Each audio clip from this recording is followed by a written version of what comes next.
Let's go next to our caller from the 951 area code. Who's calling today from 951? Hey, David, this is Dylan from California. Hey, Dylan, what's going on?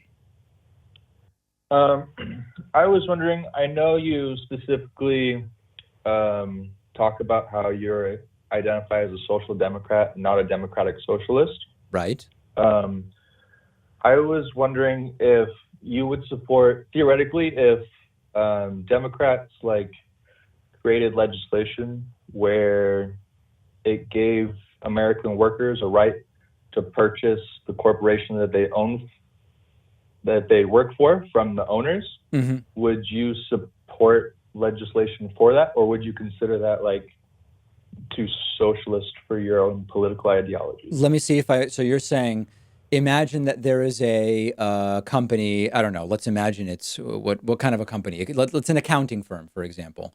And one accountant starts an accounting firm. And after a few years, they hire a second accountant.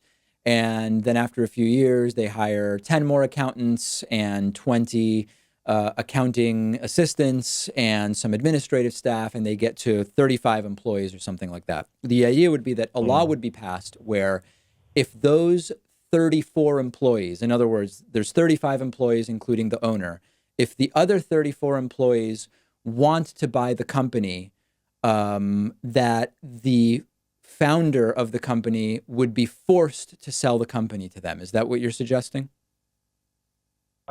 Yeah, something along those lines. I would be against that, yeah. What would be your reasoning?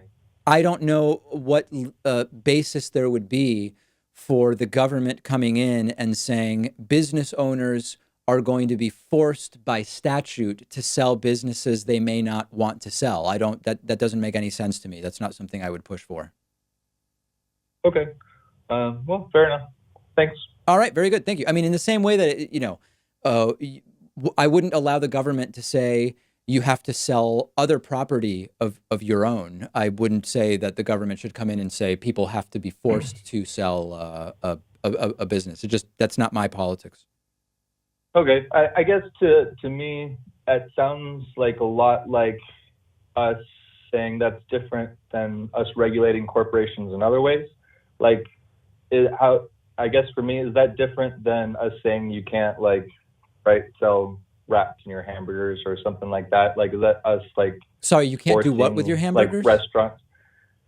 We tell fast food places that you can't you can't sell rat in your hamburger, otherwise the government is going to come and shut you down. Oh, right, yeah. Government regulation of businesses is based on completely different government authority than the government mandating that owners sell their business to employees would be based on. So I don't think that it's a good analogy at all.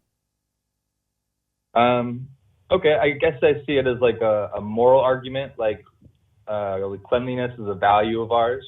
So if we value worker representation in the workplace, then you would give them avenues to better represent themselves, right? Sure, and that there are a number of ways that could be done that stop short of mandating that people sell businesses that they don't want to sell. You know what I mean, Dylan?